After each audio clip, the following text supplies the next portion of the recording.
Joining us now with reaction to all of this and all that you've heard so far from the DNC, Eric Trump is with us.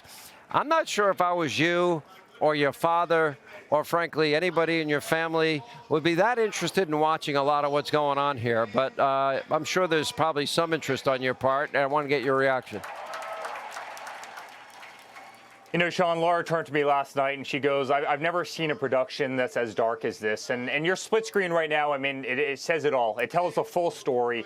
Look at that. Look at those riots. Look at what they're doing to cops. Literally, they had images of people coming up and spitting on cops, cursing at cops, calling them pigs. This is the modern day Democratic Party.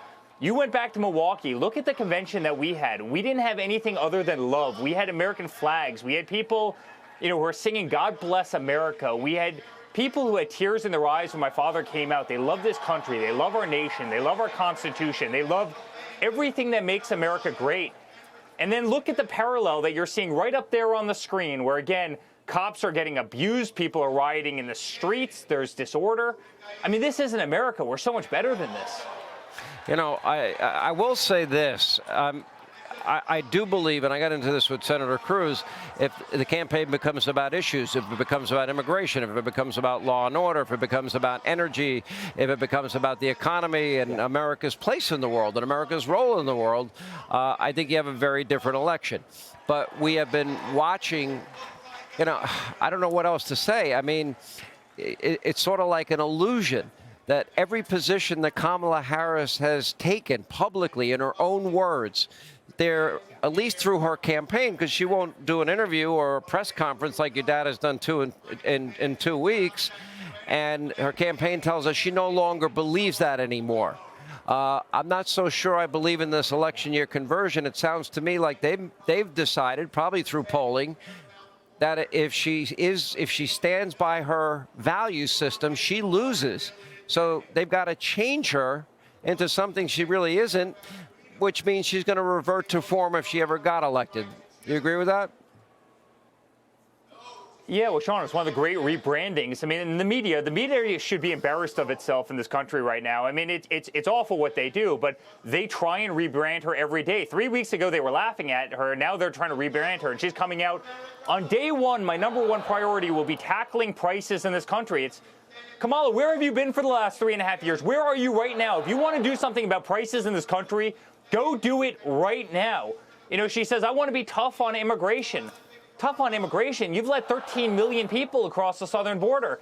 You picked a vice president that said if Donald Trump builds a 25-foot wall, you're going to build a ladder factory in Mexico that builds 30-foot ladders. I mean, this is her policy. Now I want to be tough on immigration while they fly 320,000 illegal immigrants into the country and they leave the entire border open.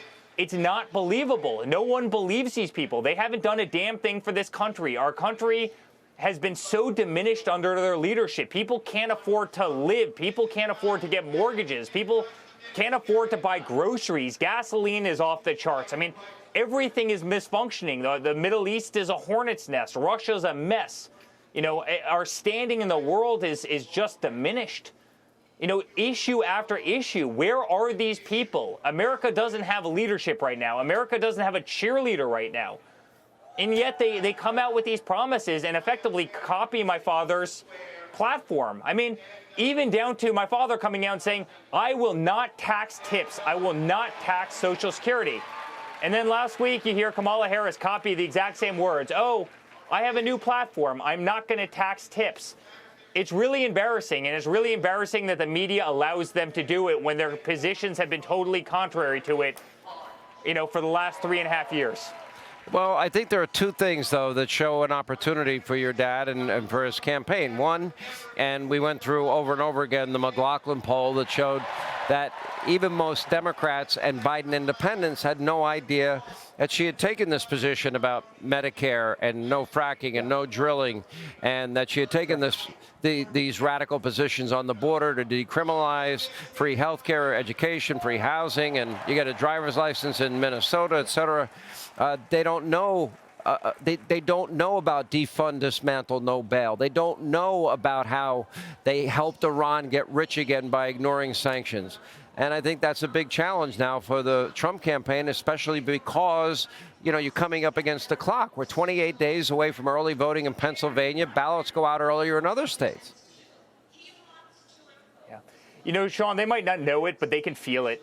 I can tell you the American people can feel the mess that this country is in right now. You saw it. Don Lemon walked down the street with a microphone asking people in Chicago who they're voting for.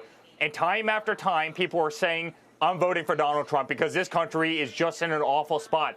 People can feel it. People know what's happening in Washington. People can feel the prices.